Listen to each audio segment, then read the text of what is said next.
괜찮아, 괜찮아. 25년 전 9살이었던 제가 학교 가는 길에서 만난 이 장면이 제 인생을 완전히 바꿔놓았습니다. 논둑 한켠에서 비틀거리던 상처투성이 하얀 개. 저는 가방에서 물통을 꺼내 조심스럽게 그개 앞에 놓아줬어요. 개는 처음엔 경계했지만 물 냄새를 맡자 간절하게 다가와 마셨습니다. 그 순간 흘린 제 눈물이 왜 그렇게 뜨거웠는지 지금에서야 알 것 같아요.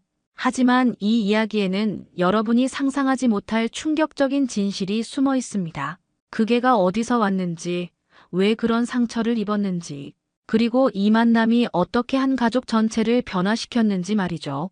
어른이 되어서야 깨달았습니다. 백수도 나도 버려졌던 존재였다는 걸. 지금부터 들려드릴 이야기는 단순한 동물 구조 이야기가 아닙니다. 이것은 상처받은 두 영혼이 서로를 구원해가는 25년간의 기록입니다. 1초밖에 걸리지 않는 구독과 좋아요 눌러주시면 이야기가 더 재미있으실 거예요. 그럼 지금부터 시작합니다. 마흔이 된 지금 문득 그 시절이 생각납니다. 어쩌면 인생에서 가장 순수했던 시간이었을지도 모르죠. 초등학교 3학년 여름, 그때만 해도 세상이 이렇게 복잡한 줄 몰랐습니다. 경상도 시골 마을에서 자란 저에게 일요일은 특별한 날이었어요. 평일엔 학교에 가고 토요일에도 반일 수업이 있던 시절이니까요. 유일한 휴일인 일요일 아침이면 할아버지와 함께 동네를 돌아다니는 게 제 유일한 즐거움이었습니다. 할아버지는 마을 이장이셨어요. 키는 크지 않으셨지만 어깨가 넓고 목소리가 우렁찬 분이셨죠. 마을 사람들이 무슨 일이 있으면 제일 먼저 찾아가는 어른이었습니다.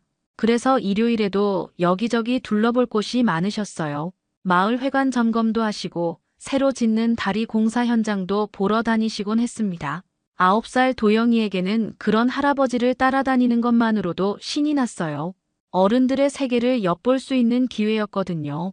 할아버지는 제가 따라다니는 걸 싫어하지 않으셨습니다. 오히려 도영아, 오늘도 할아버지 따라갈래? 하며 먼저 물어보시곤 했죠.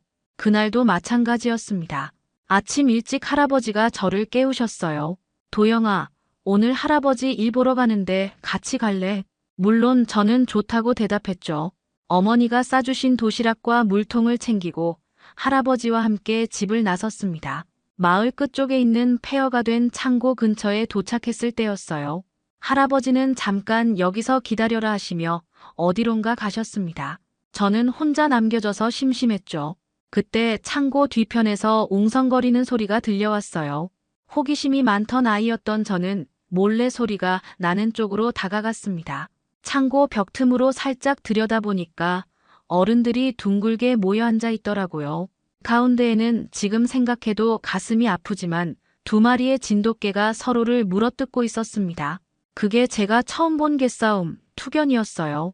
어른들은 막걸리를 마시며 소리를 지르고 있었고 개들은 피를 흘리며 싸우고 있었습니다. 9살 아이에게는 너무나 충격적인 광경이었죠. 무서웠지만 동시에 묘한 흥미도 느꼈어요. 그런 제 자신이 이상하기도 했고요. 이건 뭔가 이상한데 라는 생각이 머릿속을 맴돌았습니다. 왜 어른들이 개들을 싸우게 하는지, 왜 그걸 보며 즐거워하는지 이해할 수 없었거든요. 도영아, 할아버지의 목소리가 들려왔어요. 저는 깜짝 놀라서 뒤돌아봤습니다. 할아버지가 저를 찾고 계셨던 거죠. 여기 있었구나. 빨리 와, 집에 가자. 할아버지는 제가 뭘 봤는지 아시는 것 같았어요. 집으로 가는 길에 할아버지가 말씀하셨습니다. 도영아, 아까 그곳에는 가면 안 된다. 알겠지? 저는 네 하고 대답했지만 왜 안 되는지는 궁금했어요. 하지만 할아버지는 더 이상 설명해 주지 않으셨습니다. 그날 밤 잠자리에 누워서도 계속 그 장면이 머릿속에서 떠나지 않았습니다. 두 마리 진돗개가 서로 물어뜯던 모습, 피가 튀기던 장면, 그리고 그걸 보며 소리치던 어른들의 모습이요. 어린 마음에도 뭔가 잘못된 일이라는 느낌이 들었어요. 다음 날 학교에서도 집중이 안 됐습니다. 수업 시간에 선생님 말씀을 듣다가도 자꾸 그 개들 생각이 났거든요. 특히 그 중에서도 흰색 진돗개가 기억에 남았어요. 다른 개보다 조금 작아 보였는데 계속 물리면서도 포기하지 않고 덤벼들던 모습이 인상적이었습니다. 점심시간에 친구들과 이야기를 하다가도 그 일이 떠올랐어요. 야, 너희 개싸움 본 적 있어? 하고 물어보고 싶었지만 차마 말하지 못했습니다. 할아버지가 그곳에 가면 안 된다고 하셨으니까요. 뭔가 비밀스럽고 위험한 일인 것 같았거든요. 집에 돌아와서 할아버지께 물어보고 싶었어요. 왜 그 어른들이 개들을 싸우게 하는지, 왜 그걸 보면서 좋아하는지 말이죠. 하지만 할아버지는 그날 이후로 그 이야기를 꺼내는 걸 싫어하시는 것 같았습니다. 도영아, 그런 곳은 어른들이 가는 곳이야. 너는 아직 어리니까 이해하기 어려울 거다라고만 말씀하셨어요. 며칠이 지나면서 조금씩 잊혀갈 때쯤이었습니다. 하지만 가끔씩 그 흰색 진돗개가 꿈에 나타나곤 했어요. 꿈속에서 그 개는 계속 싸우고 있었습니다. 상처를 입어도 피를 흘려도 멈추지 않았죠. 깨고 나면 왠지 모르게 가슴이 답답했어요. 학교에서 돌아오는 길에 동네 아저씨들이 모여서 이야기하는 걸 들었습니다. 요즘 그 투견장에 사람들이 너무 많이 몰린다더라. 경찰이 단속 나올 수도 있겠어. 그래도 돈벌이가 되니까 계속하겠지. 요즘 농사도 안 되는데. 그제야 저는 그곳이 투견장이라는 곳이라는 걸 알았어요. 투견이라는 단어 자체도 처음 들어봤습니다. 집에 와서 국어 사전을 찾아봤더니 개를 싸우게 하는 것이라고 나와 있더라고요. 사전에는 간단히 적혀 있었지만 제가 본 그 장면은 전혀 간단하지 않았어요. 개들이 얼마나 아파했는지, 얼마나 무서웠을지 생각하니 마음이 아팠습니다. 어머니께도 물어보고 싶었지만 할 수 없었어요. 할아버지가 가지 말라고 한 곳에 갔다는 걸 들키면 혼날 것 같았거든요. 그래서 혼자 생각만 했습니다.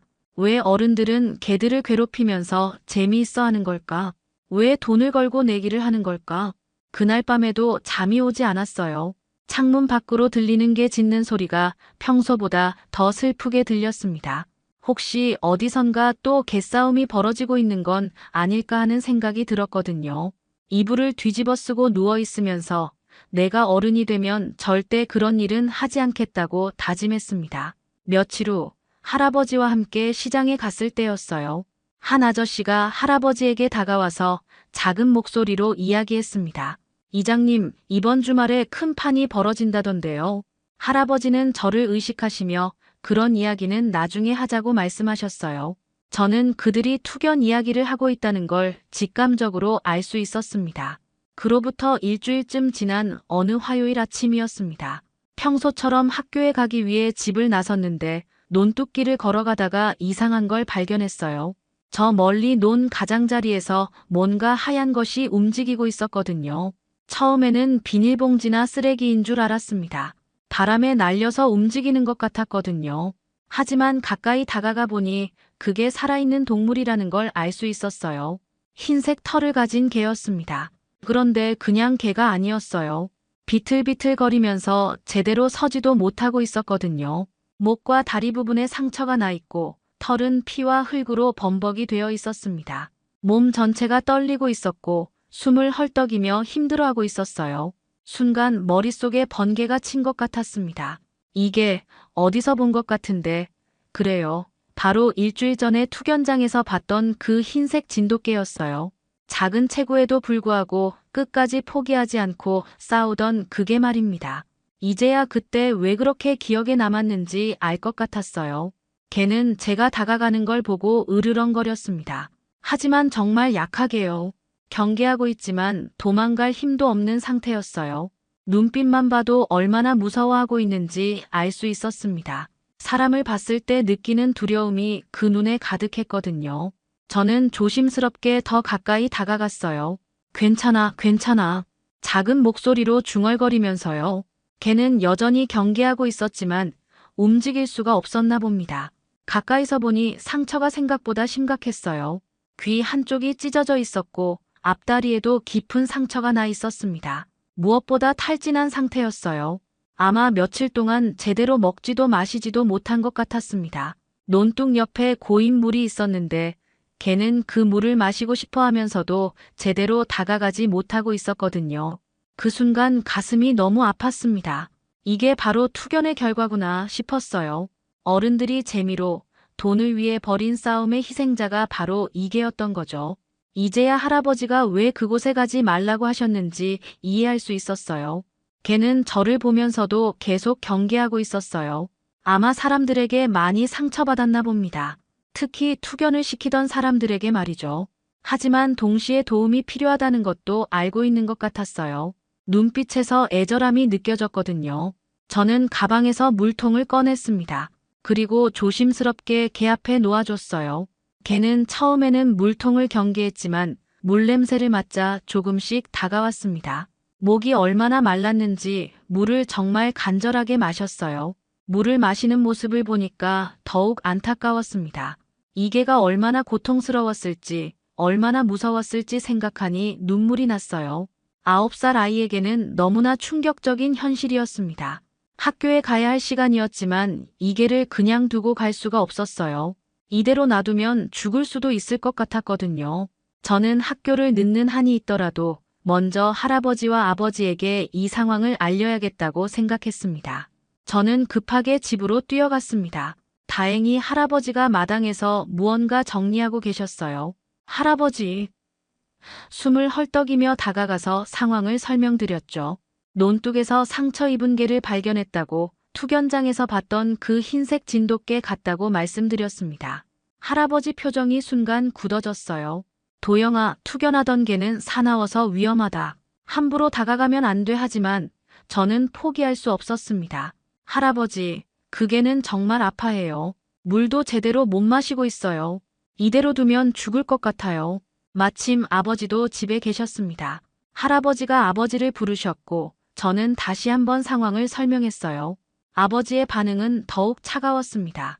도영아, 우리가 그 개를 어떻게 해? 치료비도 많이 들고 나중에 주인이 찾으러 오면 어떻게 할 건데? 저는 속상했지만 포기하지 않았어요. 아버지, 그냥 조금만 도와주면 안 될까요?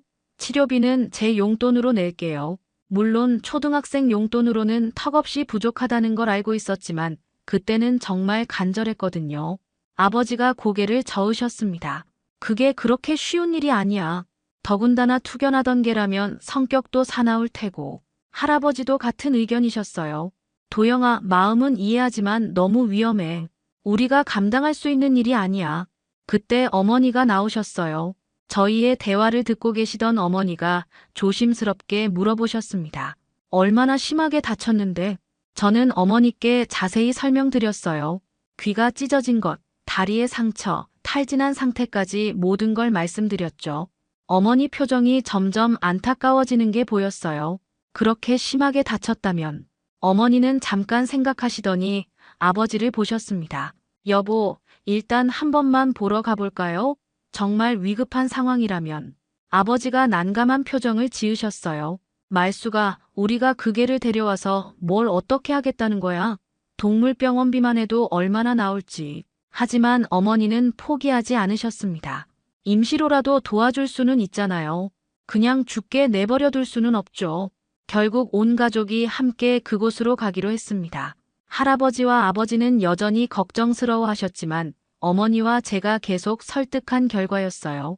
일단 상황을 보고 판단하자는 게 아버지 말씀이었습니다. 논둑에 도착했을 때 개는 여전히 그 자리에 있었어요. 제가 놓고 간 물을 다 마신 것 같았고 조금 더 안정된 모습이었지만 여전히 심각한 상태였습니다. 가족들이 개를 보는 순간 분위기가 달라졌어요. 특히 어머니가 가장 먼저 반응하셨습니다. 어머, 정말 심하게 다쳤네. 할아버지도 가까이 다가가서 개의 상태를 살펴보셨어요. 오랜 경험으로 동물을 다뤄본 할아버지 눈에도 이 개가 정말 위급한 상황이라는 게 보이셨나 봅니다. 개는 갑자기 여러 사람이 오자 다시 경계했지만 움직일 힘이 없어서 그냥 웅크리고 있었어요. 아버지가 조심스럽게 다가가서 상처를 살펴보셨습니다. 이거 정말 심각하네. 제대로 치료받지 않으면. 말끝을 흐리셨어요. 어머니가 아버지를 보시며 말씀하셨습니다. 여보, 이 상태로는 정말 위험해 보여요. 우리가 도와줘야 하는 것 아닐까요? 아버지도 망설이시다가 한숨을 쉬셨어요. 그래, 일단 임시로 데려와서 응급처치부터 해보자. 그렇게 우리 가족은 그 개를 집으로 데려오기로 결정했습니다. 할아버지가 담요를 가져오셨고 조심스럽게 개를 감쌌어요. 다행히 개는 저항하지 않았습니다. 너무 지쳐 있었거든요. 집에 도착해서 마당 한켠에 임시 잠자리를 만들어줬어요. 어머니가 따뜻한 물과 약간의 밥을 준비해 주셨습니다. 그때 제가 말했어요. 이름을 지어줘야 할 것 같은데요. 잠깐 생각하다가 백수라고 불러보자고 제안했습니다. 흰개라는 뜻도 있고 할 일 없이 떠돌아다니는 신세를 표현한 것이기도 했죠. 그렇게 백수는 우리 가족이 되었습니다. 적어도 임시로는 말이에요. 백수가 우리 집에 온 지 일주일이 지났습니다. 상처는 조금씩 아물어가고 있었지만 마음의 상처는 쉽게 낫지 않는 것 같았어요. 백수는 저와 어머니에게만 조심스럽게 다가왔고 아버지와 동생 도진이에게는 여전히 경계심을 풀지 않았습니다. 특히 아버지가 다가가면 귀를 쫑긋 세우고 몸을 긴장시켰어요. 으르렁거리지는 않았지만 언제든 도망갈 준비를 하고 있는 것 같았습니다. 아버지도 그런 백수의 반응을 보시며 조금 서운해하셨죠. 내가 뭘 잘못했다고 저렇게 경계하나 하시면서 말이에요. 동생 도진이는 처음에 백수를 신기해했어요.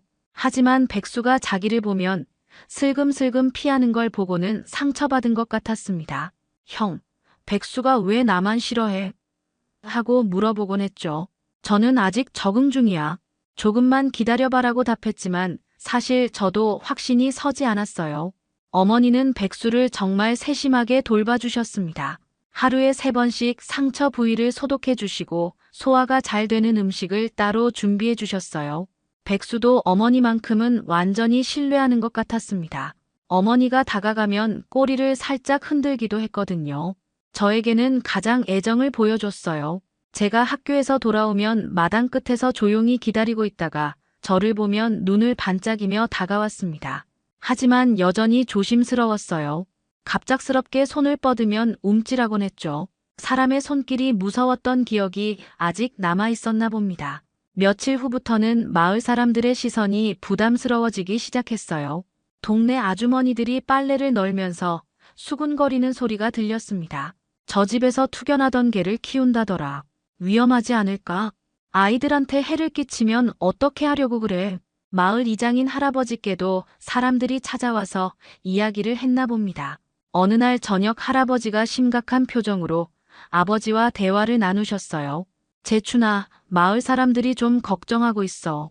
투견하던 개라고 하니까 불안해하는 거야. 아버지의 표정도 점점 어두워졌습니다.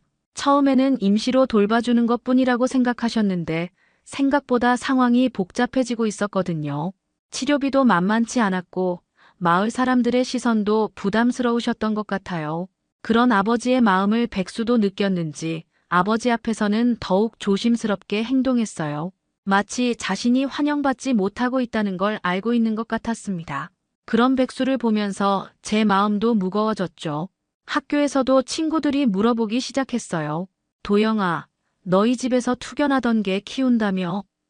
무섭지 않아? 저는 백수가 전혀 무섭지 않다고 오히려 착하고 불쌍한 개라고 설명했지만 친구들은 잘 믿지 않았어요. 어른들이 하는 말을 들었나 봅니다. 그러던 어느 날 밤 아버지와 어머니가 진지하게 대화하시는 소리가 들렸어요. 제 방에서 잠을 자려고 누워 있는데 거실에서 작은 목소리로 이야기하시는 소리가 들려왔습니다. 말수가 이제 그만 원래 주인에게 돌려보내는 게 어떨까? 아버지의 목소리였어요. 상처도 많이 나았고 이제는 혼자서도 충분히 살 수 있을 것 같은데.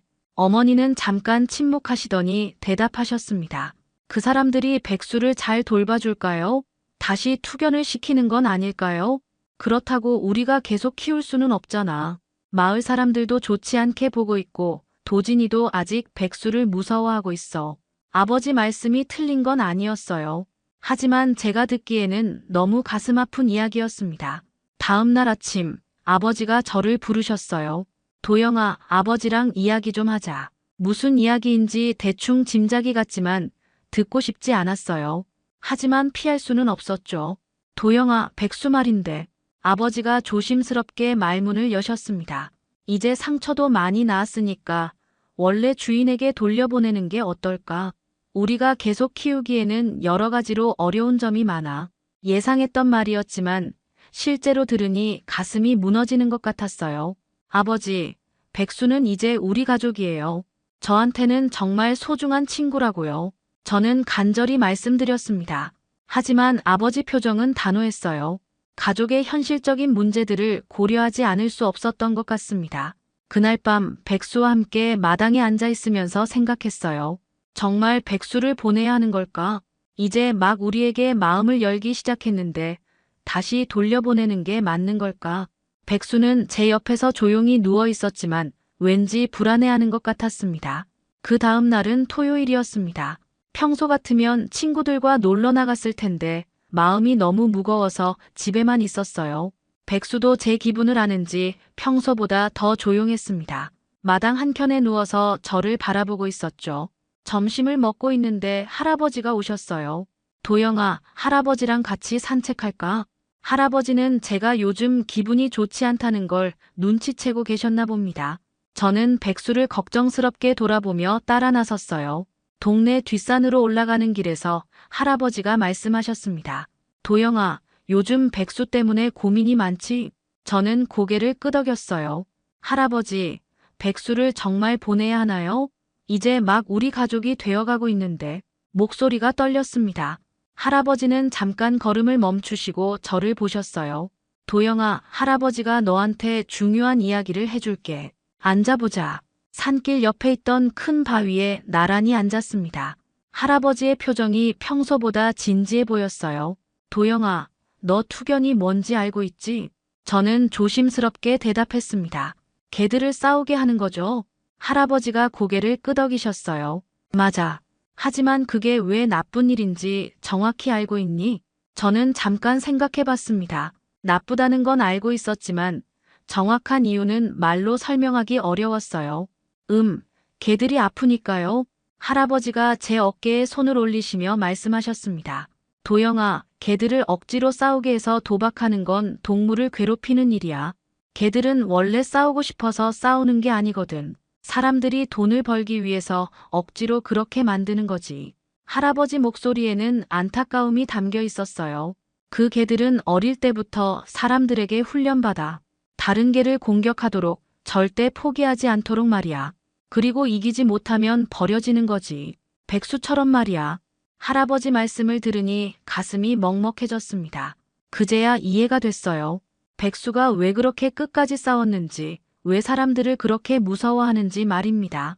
할아버지, 그럼 백수는 정말 많이 아팠겠네요. 제 목소리가 작아졌어요. 그렇지. 백수는 사람들 때문에 많이 고생했어. 몸의 상처도 상처지만 마음의 상처가 더 클 거야. 그래서 아직도 사람들을 완전히 믿지 못하는 거고. 할아버지가 저를 보시며 계속 말씀하셨습니다. 하지만 도영아, 너를 보는 백수의 눈빛을 봤니? 처음으로 사람에게 마음을 열기 시작한 거야. 그게 얼마나 대단한 일인지 아니? 저는 백수가 저를 바라보던 따뜻한 눈빛을 떠올렸어요.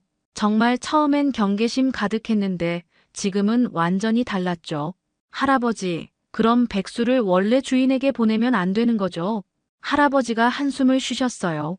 도영아, 투견을 시키던 사람들은 개를 하나의 도구로만 생각해. 이길 수 없는 개는 필요 없는 거지. 백수를 다시 그런 사람들에게 보낸다면. 말끝을 흐리셨지만 저는 알 수 있었어요. 백수가 다시 고통받게 될 거라는 뜻이었습니다.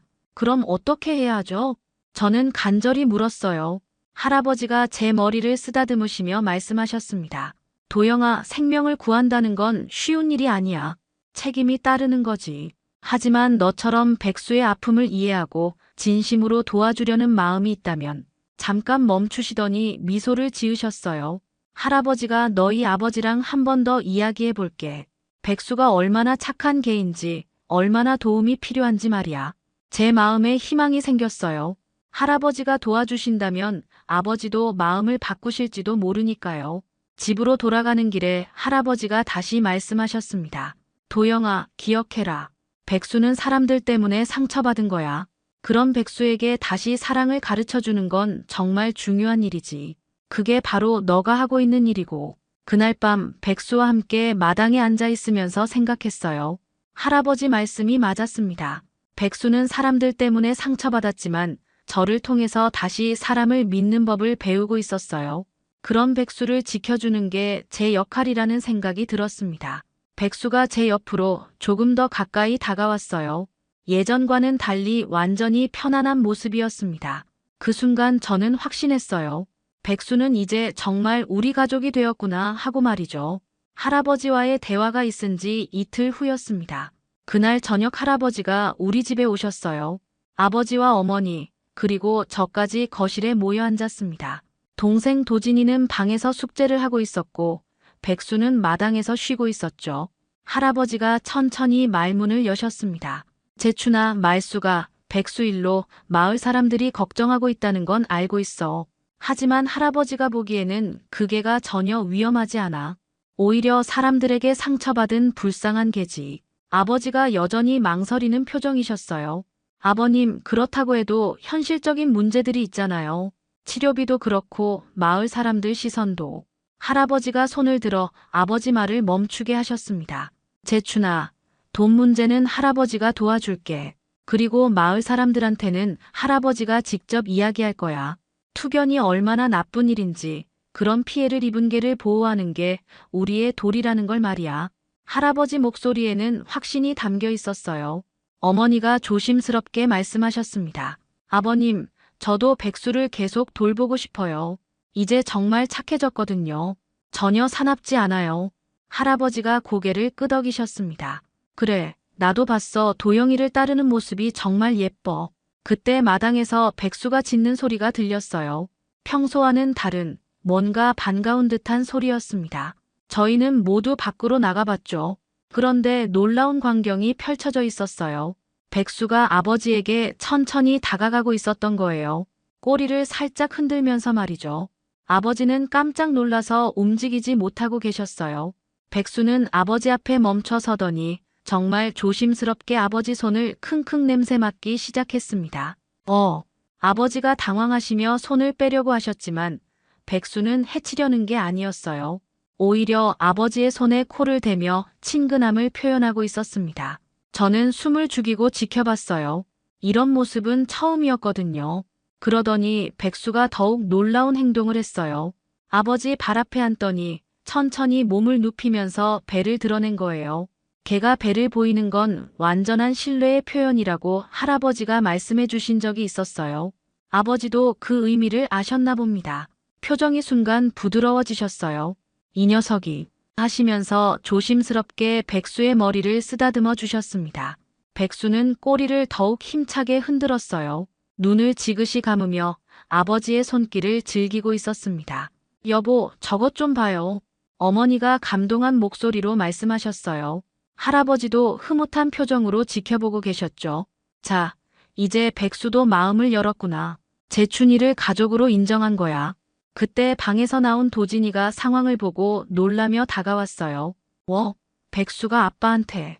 평소 같으면 무서워서 뒤로 물러섰을 텐데 이상하게 그날은 호기심이 더 컸나 봅니다. 조심스럽게 우리 곁으로 다가왔죠. 백수가 도진이를 봤어요. 잠깐 머뭇거리더니 아버지에게서 일어나서 도진이 쪽으로 걸어갔습니다. 도진이는 살짝 긴장했지만 도망가지 않았어요. 백수는 도진이 앞에서 멈춰 서더니 꼬리를 흔들기 시작했습니다. 도진아, 무서워하지 마. 백수가 너랑 친구하고 싶어 해. 제가 동생을 격려했어요.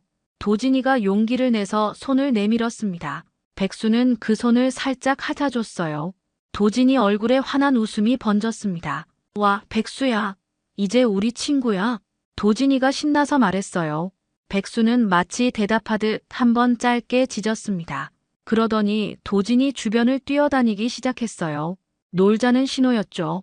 도진이도 신이 나서 백수와 함께 마당을 뛰어다니기 시작했습니다. 그 모습을 보니 정말 가슴이 뭉클했어요. 이제야 백수가 진짜 우리 가족이 된 것 같았거든요. 온 가족이 백수를 받아들이고 백수도 온 가족을 받아들인 순간이었습니다. 아버지가 제게 다가오셨어요. 도영아, 미안했다. 아버지가 너무 현실적으로만 생각했나 보네. 아버지 목소리에는 후회가 담겨 있었어요. 백수가 이렇게 좋은 개인 줄 몰랐어. 이제 정말 우리 가족이구나. 어머니도 행복한 표정으로 말씀하셨습니다. 정말 다행이에요. 백수가 이제야 마음을 완전히 열었네요. 할아버지가 저를 보시며 말씀하셨어요. 도영아, 내가 포기하지 않아서 이런 기적이 일어난 거야. 정말 자랑스럽다. 그날 밤 온 가족이 마당에 둘러앉아 백수와 함께 시간을 보냈습니다. 백수는 우리 가운데에서 편안하게 누워 있었어요. 가끔씩 일어나서 가족 한 명 한 명에게 다가가 애정을 표현했죠. 정말 완벽한 가족의 모습이었습니다. 그 순간 저는 깨달았어요. 백수가 우리 가족이 된 건 우연이 아니었구나. 서로가 서로를 필요로 했고 서로에게 치유를 주고받았던 거구나. 백수는 상처받은 몸과 마음을 우리에게서 치유받았고 우리는 백수를 통해 진정한 사랑과 포용의 의미를 배웠습니다. 그로부터 30년이 흘렀습니다. 40이 된 지금 그 시절을 되돌아보면 참 많은 생각이 들어요. 백수와 함께했던 그 시간들이 제 인생에서 가장 소중한 추억이 되었습니다. 지금 생각해보면 참 끔찍한 일이었습니다. 그때는 그저 신기하고 흥미롭다고 생각했지만 그 개싸움, 그 투견이라는 건 말 그대로 동물 학대였던 거죠. 어른이 된 지금에야 그 심각성을 제대로 이해할 수 있어요. 2008년 이후 대한민국에서는 투견이 명백히 불법이 되었습니다. 동물보호법 제8조에 따라 동물을 싸우게 하는 행위는 1년 이하의 징역이나 1천만 원 이하의 벌금에 처해지죠. 하지만 아직도 밀양, 창녕, 이천 등에서 음성적으로 투견장이 운영된다는 뉴스가 가끔 들립니다. 참 안타까운 일이에요. 돌이켜보면 그때 그 백구 백수도 어른들의 잔인한 오락 속에서 상처 입은 희생자였던 거죠. 그리고 그런 백수를 돌보겠다고 나선 건 어쩌면 어린 제가 그 잔혹한 세상 속에서 뭔가를 구하고 싶었던 건 아닐까요? 백수는 제가 대학교에 들어가던 해봄에 세상을 떠났습니다. 11년을 함께했죠. 걔의 일생으로는 정말 오래 산 편이었어요. 마지막까지도 백수는 저를 기다리고 있었습니다. 대학교에서 집에 돌아오면 마당 끝에서 꼬리를 흔들며 맞아주던 그 모습이 아직도 선명해요. 백수가 아프기 시작했을 때 온 가족이 정말 최선을 다해 돌봤습니다. 아버지는 매일 동물병원에 데리고 가셨고 어머니는 백수가 좋아하는 음식을 정성스럽게 준비해 주셨어요. 동생 도진이도 학교에서 돌아오면 제일 먼저 백수를 찾았죠. 백수가 떠나던 날 저는 백수의 머리를 쓰다듬으며 속삭였습니다. 백수야, 고마웠어. 너 덕분에 정말 많은 걸 배웠어. 백수는 마지막까지 제 손을 핥아주었어요. 그렇게 조용히 눈을 감았습니다. 어른이 되어서야 알았습니다. 백수도 저도 버려졌던 존재였다는 걸요. 백수는 투견에서 져서 주인에게 버림받았고 저도 어쩌면 그 시절 관심받지 못하고 외로웠던 아이였는지도 모릅니다. 부모님의 사랑은 있었지만 뭔가 늘 공허함을 느끼고 있었거든요. 그래서 백수에게 그토록 마음이 갔던 건지도 모르겠어요. 상처받은 존재끼리 서로의 아픔을 이해하며 마음을 열게 된 거죠. 백수를 구했다고 생각했지만 사실은 백수가 저를 구해준 건지도 모릅니다. 백수를 통해 진정한 사랑이 무엇인지, 책임감이 무엇인지 배웠거든요. 지금 저에게도 9살 딸이 있습니다. 가끔 딸아이가 길에서 다친 고양이나 강아지를 보면 도와주자고 할 때가 있어요. 그럴 때마다 백수와의 추억이 떠오르죠. 그리고 딸에게 말해줍니다. 생명은 모두 소중한 거야. 우리가 도울 수 있을 때 도와주는 게 맞아. 요즘도 뉴스를 보면 동물 학대 사건들이 종종 나옵니다. 볼 때마다 가슴이 아파요.